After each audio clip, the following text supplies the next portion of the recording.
Established in 1794, a college as old as Bowdoin is bound to have some strange stories within the ivy-covered walls of its buildings, one of which is Adams Hall, now home to liberal arts classes. But from just after the Civil War until the early 1920s, it served as the medical school, but it still shows hints of its unsettling past, especially in the basement. And this hallway here is where they used to take the bodies that they would use for medical research, and they would actually store them in these little alcove areas. And how the school acquired those cadavers was not exactly being regulated. By hook or crook, however you could. Speaking of hooks, This is what we call a cadaver hook.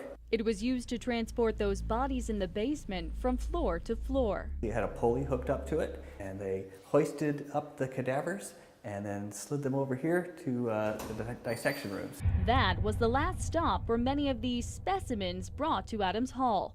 That floor looks much different today, but a 2007 renovation revealed a frightening reminder of its ghoulish past. They actually made a very interesting discovery, which is that some of the floorboards that were used were actually the coffin lids that the bodies had been brought in. At least one of those lids can be found in the college archives in the library.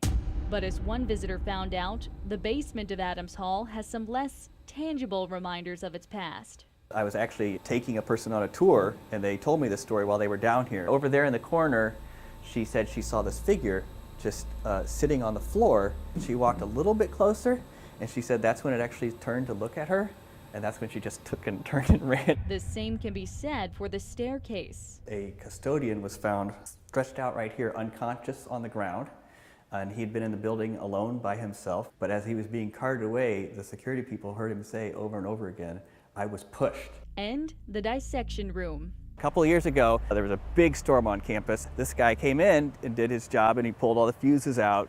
And as he was leaving, he looked up to this window up here, and he saw a green light. Remember to study with a buddy, students.